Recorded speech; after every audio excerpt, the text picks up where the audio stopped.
Hey everybody, and welcome to Bible Talk from the Green Room, weekend edition from the green front porch. And it is green. If you don't believe me, I will show you the floor there. Green shutters, green floor. Whoever remodeled this house must love green. We're going to be in Journey of a Lifetime, our study through the Bible here. This is lesson 17. We're going to talk about the book of Proverbs, Ecclesiastes, and the Song of Solomon. We're going to start with the book of Proverbs here. It says the English word for proverb is really composed of two Latin words, pro, which means instead of, and verba, which means words. So proverb is a short statement that is used instead of many words, which makes sense. Furthermore, Hebrew word for proverb means comparison. Therefore, these proverbs are wise sayings that have been condensed into a short verse that makes it easy to remember there. Solomon was famous for his wisdom and wealth and wrote most of the book of Proverbs there. Here's a challenge. The book of Proverbs is broken up into 31 books. It says, go to the day of the month you're born in, so mine would be the 26th, and that would be my proverb. For me to study it deep, get to know it, maybe even recite it and memorize it and be able to recite it, and that would be my proverb. And the challenge here says that if you do that, you will definitely grow closer in your faith walk there. Proverbs talks about many subjects: wisdom, gossip, lying. Let me turn the page here. Talks about drinking, meddling, boasting, flattery. Chapter 31 is the book that we often call the virtuous woman proverb. It describes a woman of virtue there. The book of Proverbs is priceless and says it's a guidebook to everyday living. And I would agree with every bit of that there. It's not a bad idea to every month maybe read a proverb a day, jot down some notes in a journal, and then, or as I did last November, go through Proverbs and every day read a proverb and highlight one of the verses in there that just hits you for that day, and write that one verse down, and at the end of the month you'll have 31 verses, and take and frame those and just put the date on it for that year, and then maybe you do it again the following year and then compare those two. Just something you could look into. The book of Ecclesiastes, the word Ecclesiastes means preacher here, and it talks about the concept of speaking and preaching to a congregation of people. Solomon is also the author of this book, and he records his experiences and attitudes while he was out of fellowship with God. In the book, we see Solomon forsaking God and seeking satisfaction in philosophy and science. He looks at his life with all the complexities and problems and asks the question. When we look at chapter 1, verses 1 through 3, he is asking, is life really worth living? In the first few chapters, he speaks of many things one might try to do to make life worth living.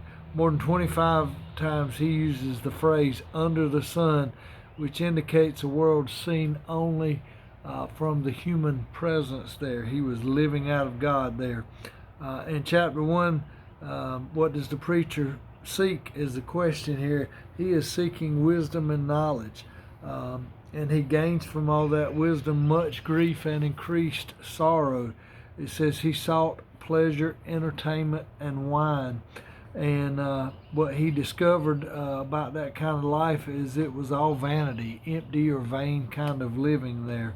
It says the first 8 verses of chapter 3 are probably the most famous in the book of Ecclesiastes. That is where the preacher explains about there being a time in life and everything has a time and place in life, and God has made it that way on purpose there. Chapter 6, the preacher speaks of the vanity of riches, and in chapter 7 he discusses reputation. Chapter 8 is the turning point in the book. The preacher has been looking into everything the world has to offer and finds it all vanity. Then he looks to God and he is satisfied. Isn't that much like us? We seek everything in life, and when we finally hit rock bottom, or a lot of us do, some of us don't go through that, but when I finally hit rock bottom, I began to see God and began to live my life for Him. Some don't go through drastic transitions. Some are kind of born and then they, come to know the Lord and they don't ever really hit a rock bottom, but some do. And that every testimony is important. And as I shared last week, share your testimony. There's somebody out there that God has aligned that needs to hear your testimony and how God changed your life. Chapter 10 and 11 are a collection of Proverbs on wisdom and folly. And then it says in chapter 12:7, this is what it talks about when a person dies. It says, then shall the dust return to the earth as it was, and the spirit shall return unto God who gave it. That gives us hope there. 12:13b says, fear God and keep His commandments, for this is the duty of man. I love that one there where it says the spirit shall return unto God who gave it. And that's what I look forward to, that day when I am face to face with our Creator there. The book of Songs of Solomon, the title Song of Songs in verse 1 means the finest of all songs. It said Solomon wrote over 1,000 songs according to 1 Kings 4:32.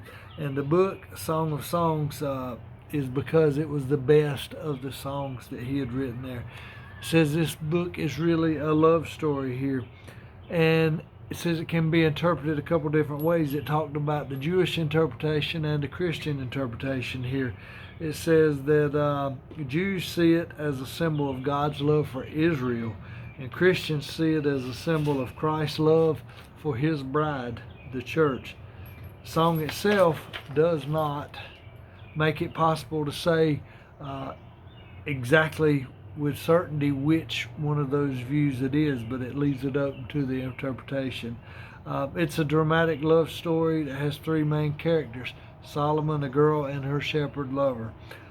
Still others believe it is one of many love songs that was sang during the Jewish wedding feast.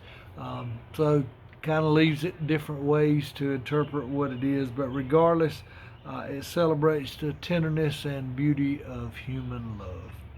Hope y'all have enjoyed this journey of a lifetime, week number 17, lesson number 17. Thank you for tuning in. Be sure and like and share it and send it to your friends and family. I hope everybody takes a little time out this weekend to do a self-check on mental health and check in on everybody around you. Make sure everybody's okay. I love you all. Thanks for tuning in as always, and we'll catch you next time. Have a good night.